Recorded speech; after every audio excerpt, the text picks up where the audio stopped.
तो welcome back friends, बहुत बहुत स्वागत है आपका अपने चैनल हिंदी जीके ट्रिक्स पर। आज के इस वीडियो में हम डिस्कस करने वाले त्वरण यानी कि एक्सेलरेशन को।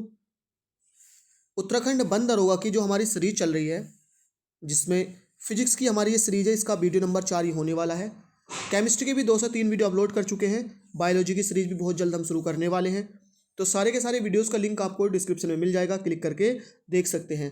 और ये जो सिलेबस हमारा चल रहा है, देखिए 70 नंबर का 5 से 6 जो पोस्ट है उनमें कॉमन सिलेबस है। तो सभी के जो 5 से 6 पोस्ट है, तो ये जो हमारी वीडियो सीरीज है, ये सारे के सारी आप जितनी भी 5 से 6 पोस्ट है जिनका कॉमन सिलेबस है 70 नंबर का, उसके लिए यूज़फुल होने वाली हैं। टॉपिक वाइज हम यहाँ पर डिस्कस कर रहे हैं। वीडियोस देखने के लिए डिस्क्रिप्शन में लिंक मिलेगा, आपको क्लिक करके देख लीजिएगा। तो बात करते हैं त्वरण की। क्या होता है, किसी वस्तु के वेग परिवर्तन की दर को उसका त्वरण कहते हैं। वेग परिवर्तन की दर मतलब मान लीजिए हमारी बाइक या कोई भी कार है, वो 50 किलोमीटर प्रति घंटा पे चल रही है। उसके बाद हमने क्या करा, उसकी स्पीड कम की, तो वहाँ पर क्या होगा, क्योंकि उसकी स्पीड कम होगी तो वो स्पीड किस गति से कम हो रही है उसी को त्वरण कहते हैं। यानी जो उसका वेग चेंज हो रहा है, या तो बढ़ेगी या कम होगी, वो किस गति से, किस स्पीड से कम हो रहा है, किस स्पीड से बढ़ रहा है, उसी को त्वरण कहते हैं। यानी किसी वस्तु के वेग परिवर्तन की दर। त्वरण को जो हम दर्शाते ए से, ए फॉर एक्सेलरेशन होता है। त्वरण क्या है, एक सदिश राशि है, इंपॉर्टेंट है। मैंने आपको बताया कि सदिश से आपको क्वेश्चन देखने के लिए मिल जाएगा। त्वरण का जो मात्रक होता है, ये होता है मीटर प्रति सेकेंड स्क्वायर। याद रखना आपको, मीटर प्रति सेकेंड स्क्वायर होता है। और त्वरण की बीमा होती है एल टी की पावर -2, एल टी की पावर -2, ये इसकी बीमा होती है। बीमे सूत्र भी एग्जाम में आपसे पूछे जा सकते हैं। तो त्वरण की बीमा एल टी -2 होती है, मात्रक इसका मीटर प्रति सेकेंड स्क्वायर होता है। फॉर्मूले की बात करें तो त्वरण क्या होता है, वेग परिवर्तन यानी कि डेल्टा वी अपॉन समय अंतराल डेल्टा टी। तो वेग परिवर्तन बटे समय अंतराल। अगर किसी वस्तु का समय अंतराल में जो वेग है वो u से b हो जाता है, यानी कि u यहाँ पर प्रारंभिक वेग है और b जो है अंतिम वेग है, तो उसका त्वरण क्या होगा, तो त्वरण हो जाएगा अंतिम वेग माइनस प्रारंभिक वेग बटे समय अंतराल, यानी कि v minus you upon T, यहाँ आप डेल्टा टी कह सकते हैं।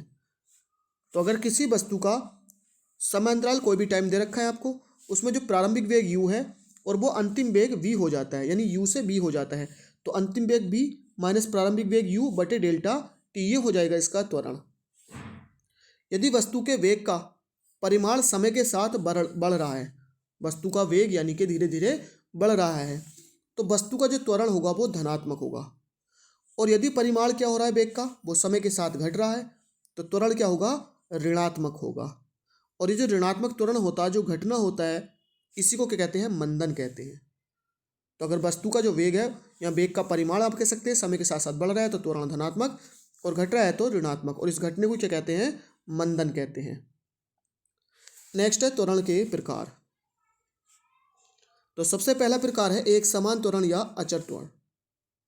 यदि किसी वस्तु के वेग में समान समय अंतरालों में समान परिवर्तन होता है, तो वस्तु का त्वरण एक समान त्वरण कहलाता है। यानी समान समय अंतरालों में समान परिवर्तन, किसमें, वेग में।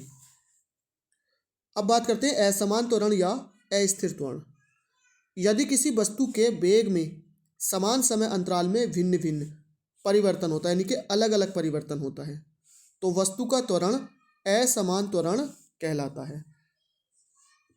यानी समान समय अंतरालों में वेग में समान परिवर्तन तो एक समान त्वरण, और समान समय अंतरालों में वेग में असमान या अलग अलग परिवर्तन होता तो असमान त्वरण कहलाता है। नेक्स्ट है औसत त्वरण। किसी गतिशील वस्तु के वेग में कुल परिवर्तन तथा उसमें लगे कुल समय के अनुपात को औसत त्वरण कहते हैं। किसी गतिशील वस्तु के वेग में कुल परिवर्तन और उसमें लगे कुल समय, यानी जो परिवर्तन हुआ उसमें जो कुल टाइम लगा, उसी के अनुपात को औसत त्वरण कहते हैं। औसत त्वरण धनात्मक, ऋणात्मक और शून्य भी हो सकता है। देखिए त्वरण भी आपका अगर पूछा जाता है तो वो धनात्मक भी हो सकता है, ऋणात्मक भी हो सकता है और शून्य भी हो सकता है। औसत त्वरण का फॉर्मूला हमारा वेग में कुल परिवर्तन बटे लगा कुल समय, यानी वेग में कुल परिवर्तन बटे परिवर्तन में लगा समय। अब है तात्क्षणिक त्वरण। किसी निश्चित क्षण पर किसी वस्तु की गति में त्वरण को तात्क्षणिक त्वरण कहते हैं। यानी अगर कोई भी, देखिए एक फिक्स टाइम है, मान लीजिए 10 बजकर हम 10 मिनट पर चेक करते हैं, तो उस टाइम में जो चेंज हो रहा है उसी चेंज को क्या कहेंगे, तात्क्षणिक त्वरण कहेंगे। देखिए तात्क्षणिक क्या होता है, जो कहते हैं ना पल, जैसे हमने एक बार में देखा कि उस टाइम में कितना चेंज था, उसी को कहेंगे। जैसे हमने तात्क्षणिक स्पीड की बात की अभी चाल की, तात्क्षणिक वेग की बात की थी, वैसे तात्क्षणिक त्वरण होता है। तो किसी निश्चित क्षण पर किसी वस्तु की गति में त्वरण को क्या कहते हैं, तात्क्षणिक त्वरण कहते हैं। तो फ्रेंड्स इस वीडियो में इतना ही। आई होप वीडियो आपको पसंद आई हो। लाइक शेयर करना ना भूलें। अगर आपका भी है उत्तराखंड वन दरोगा में फार्म, या इसके साथ जो बाकी साइंस स्ट्रीम से वैकेंसीज आई उनमें, जिसमें 70 नंबर का ये सिलेबस कॉमन है, तो चैनल को अभी सब्सक्राइब कर लीजिए, क्योंकि आपको डेली के डेली 3 से 4 वीडियोज़ मिलने वाले हैं। Thank you for watching. मिलते हैं नेक्स्ट वीडियो में।